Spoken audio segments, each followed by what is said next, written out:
ጀነራል ክንፈ ዳኘው ትግራይን ለመገንጠል ጊዜው አሁን ነው የሚል ኮምጨጭ ያለ አቋማቸውን ከሰሞኑ አራምደዋል። ህወሓት ደግሞ ትግራይን አገር ለማድረግ እየተንቀሳቀሰ ነው። ይህንኑ እንቅስቃሴውን እየገፋበትና እያቀጣጠለውም ይገኛል። የፋኖ ኃይሎች ደግሞ ትግራይን ለመገንጠል ከሚሰራው ኃይል ጋር አብረው አደገኛ አካሄድን መርጠዋል። ጀነራል ክንፈ የመገንጠያችን ወቅት አሁን ነው አለ ተብሎ አጀንዳ ሆኗል። ከዚህ በተጨማሪም ጀነራል ዮሐንስ ወልደ ጊዮርጊስ ጆን መዲድ በቅርቡ ካርታ ጭምር ማስቀመጣቸውም ተነግሯል። ከወልዲያ እስከ ሰቆጣ ከዳባት እስከ መተማ ባለው የአማራን ግዛት ይዘውም አገር እንደሚሆኑ በአደባባይ እየተናገሩ ናቸው የህወሓት ጀነራሎች። አንዳንድ ወገኖች አልሰሙም ይህንን ጉዳይ፣ ጭራሽ የአማራን ትግል የሚደግፍ እንደሚመስላቸውም እየታየ ነው። ስለዚሁ ጉዳይ አስተያየታቸውን የሚሰጡ የፖለቲካ ተንታኞች ህወሓት ብአዴንና ኦህዴድ የሚባሉ ድርጅቶችን ፈጥሮ መጨረሻ ምን እንደሆነ ያውቀዋል። አሁን የደህዴንን እድል እንኳን አይሰጣቸውም። አይደለም በዚህ የብሔርተኝነት ዘመን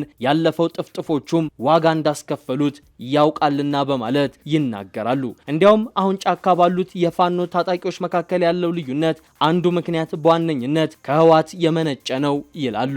እኛ ህንፍስፍሽን እንዲህ አድርገን ነው ያለፍነው ብለውም እንደሚመክሯቸው ይነገራል። የፋኖ ኃይሎች እርስ በርሳቸው የሚታኮሱበት አንዱ ምክንያትም ይኸው ከህወሓት ጋር መስራትና አለመስራት የሚለው ጉዳይ ነው። ነገ አላማቸው ሲደርስ ደግሞ ከዚህ የከፋውን ያመጡበታል። ገና የከፋ ነገር ህዝቡ ላይ ሊያመጡበት ይችላሉ በማለትም ያስጠነቅቃሉ። በዚህ ጥንቅር የሰሞነኛውን የጀነራል ክንፈ ዳኘውን ትግራይ ለመገንጠል ጊዜው አሁን ነው፣ እንደ ሻዕቢያ ሁሉ ታግለን ከኢትዮጵያ መገንጠል አለብን የሚለውን አቋማቸውን ተንተርሰን ጀነራል ዮሐንስ ወልደ ጊዮርጊስ ጆን መዲድ ከወልዲያ እስከ ሰቆጣ ከዳባት እስከ መተማ ባለው የአማራን ግዛት ይዘው ሀገረ ትግራይ ለመፍጠር በአደባባይ መናገራቸውን በዝርዝር እንዳስሳለን።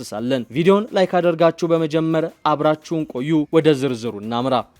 በ5.9 ሚሊዮን ብር ሙሉ ክፍያ ባለ ሁለት መኝታ የቦሌ ጉረቤት በሆነችው ጃክሮስ ላይ ኮምፓውንድ አፓርትመንት ቤቶችን ከሸዋሪ ሊስቴት 25% ቅናሽ የተደረገላቸውን ቤቶች በካሬ በ63000 ብር ብቻ።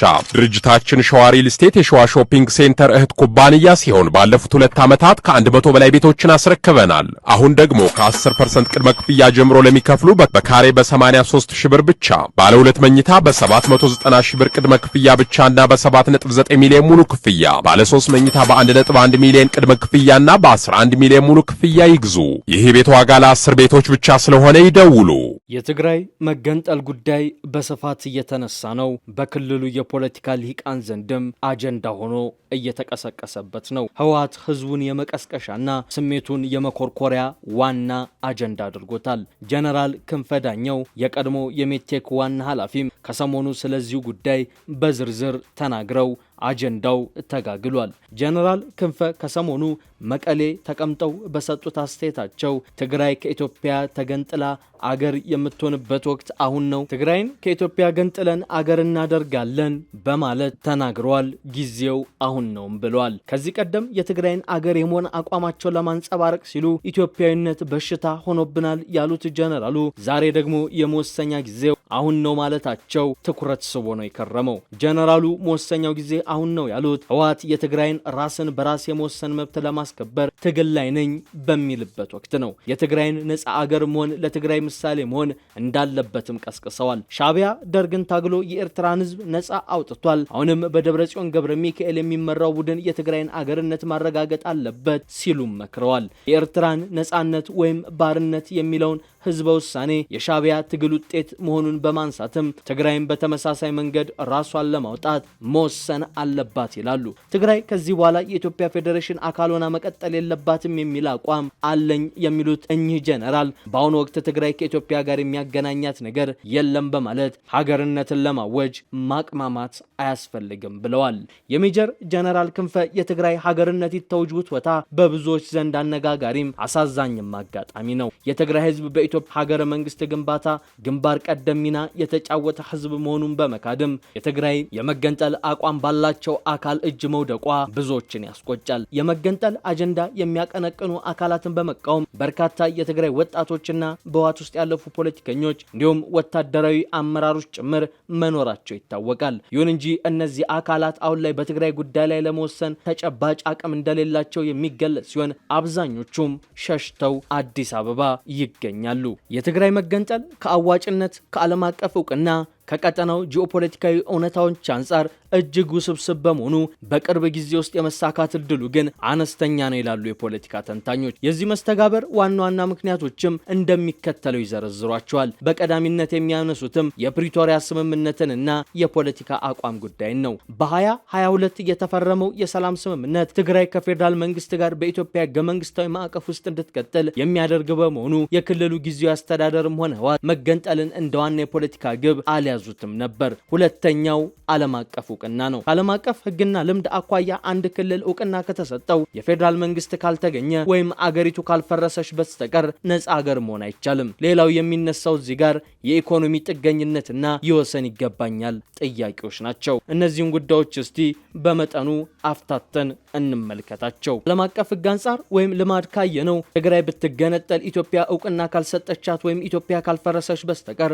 ራሷን የቻለች አገር መሆን አትችልም። ኢትዮጵያ እውቅና ካልሰጠች ደግሞ እውቅና የሚሰጥ ሌላ አገር አይኖርም። ሶማሌላንድ ከ30 ዓመታት የራስ ገዝ በኋላ እንኳን የዓለም አቀፉን ማህበረሰብ ወይም the community of nations መቀላቀል አልቻለችም። እውቅና ከህግ ይልቅ ፖለቲካዊ ይዘቱ የሚያመዝን ነውና በዓለም አቀፍ ህግ ወይም በዓለም አቀፍ ግንኙነት ከታየ ሶማሌላንድ አገር ለመሆን የሚያስችላትን መስፈርቶች ታሟላለች። ነገር ግን አንድ ደፍሮ እውቅና የሚሰጣት አገር ማግኘት ስላልቻለች ነፃ አገር መሆን አልቻለችም። ኮሶቮም ነፃነቷን ካወጀች የቆየች ቢሆንም ሰርቢያና ራሽያ በመቃወማቸው እስካሁን የዓለም አቀፉ ሀገራት አባል መሆን አልቻለችም። የተገነጠሉ አገሮች እውቅና ካላገኙ ደግሞ ነባሩ አገር ጉልበቱ ሲፈረጥም ግዛቴን አስመልሳለሁ ብሎ የኃይል እርምጃ ቢወስድ የዓለም አቀፉ ማህበረሰብ በወራሪነት አይፈርጀውም።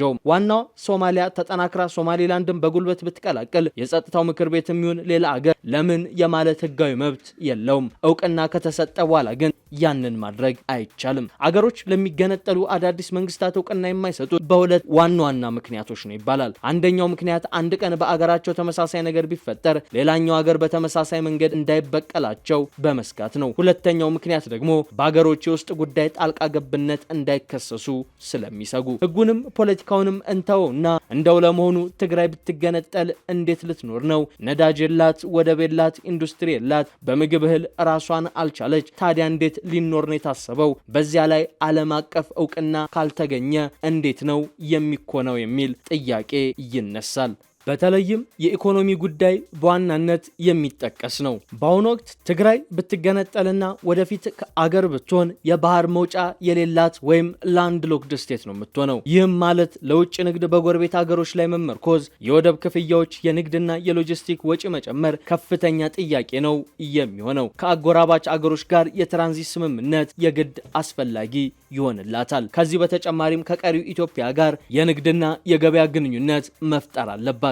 መገንጠል ቢፈጠር የጉምሩክና ድንበር ሂደቶች፣ የገንዘብና ባንክ ስርዓት ለውጥ፣ የሸቀጦች ዋጋ መጨመር ሊኖር ይችላል። ነገር ግን ግንኙነቱ ጥሩ ከሆነ ንግድን መቀጠል ይቻላል ይላሉ ተንታኞች። ሌላው ደግሞ መልሶ ግንባታና የውጭ እርዳታ ነው። ከጦርነት በኋላ መልሶ ግንባታ ብዙ ወጪ ይፈልጋል። ነፃ ሀገር ከሆነች ትግራይ ደግሞ የገንዘብ ምንዛሬ፣ ማዕከላዊ ባንክ፣ ግብር ስርዓት፣ የውጭ እርዳታና ብድር ከዜሮ ወይም ከአዲስ አወቃቀር መገንባት ይኖርባታል። ከዚህና ሌሎች ጉዳዮች አንጻር ካየኑ ታዲያ የትግራይ መገንጠል እጅግ ሩቅ ነው ሊባል ይችላል። በጥቅሉ ትግራይ የራሷ የሆነ የተፈጥሮና የቱሪዝም ጸጋዎች ቢኖሯትም አሁን ባለው የዓለም አቀፍ የገበያ ሁኔታና ካለው የጂኦፖለቲካዊ መልክዓ ምድር አኳያ ያለ ማዕከላዊ መንግስት ድጋፍ ብቻውን በኢኮኖሚ መቆም እጅግ አዳጋችና ረጅም ጊዜ የሚወስድ ይሆናል። በመቀጠልም ከነዚህ የኢኮኖሚ ሁኔታዎች እንደዚሁም ደግሞ አሁን በአፍሪካ ቀንድ ካለው ጂኦፖለቲካዊ ትኩሳት አንጻር ካየነው የትግራይ ከኢትዮጵያ መገንጠል በጀነራል ክንፈ አእምሮ ውስጥ ያለ እንጂ መሬት ላይ ሊወርድ የማይችል ስንኩል ሐሳብ ነው ብለን ልንደመድም እንችላለን። ነገር ግን እዚህ ጋር መካድ የሌለብን አንድ ሀቅ አለ።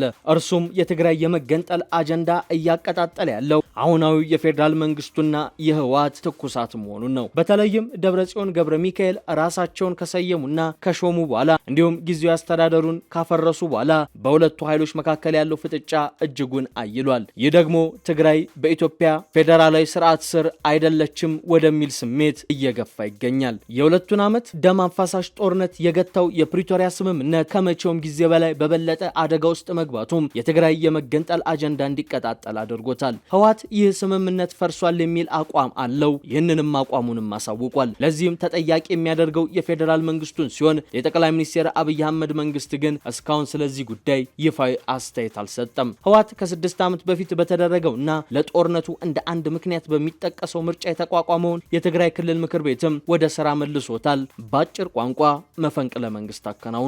ምክር ቤቱ ደግሞ የህወሓትን ሊቀመንበር ደብረጽዮን ፕሬዝዳንት አድርጎ ሾሟቸዋል። ይህ እርምጃ የክልሉን ስልጣን በፕሪቶሪያ ስምምነት አማካኝነት ከተመሰረተው ጊዜያዊ አስተዳደር የነጠቀ ሆኗል። መጋቢት መጨረሻ ላይ ጠቅላይ ሚኒስትር አብይ አህመድ የስልጣን ቆይታቸው የተራዘመው የትግራይ ክልል ጊዜያዊ አስተዳደር ፕሬዝዳንት ታደሰ ወረደ በይፋ መውረዳቸው ባይገለጽም የአስተዳደር ኃይሉን ተቀምተዋል። የጊዜያዊ አስተዳደሩ ህጋዊነት እንዳበቃ የሚናገረው ህወሓትም በዚህ ምክንያት ከፌዴራል መንግስት ጋር የነበረው የግንኙነት ገመድ ተበጥሷል የሚል የጸና አቋምን ያራምዳል። በትግራይ ክልል ቀጥሎ ምን ይሆናል የሚለው እስካሁን በውል አልለየለትም። ሁኔታው ባለበት ይቀጥላል ወይንስ ፌዴራል መንግስት እርምጃ ይወስዳል? ስልጣን የተቆጣጠረው ህወሓትስ ወደ ወታደራዊ እርምጃ ይገባ ይሆን ወይንስ ሁለቱ አካላት አንዳች ስምምነት ላይ ይደርሳሉ የሚለው በርካቶች በስጋት እያነሱት ያለ ክስተት ሆኗል።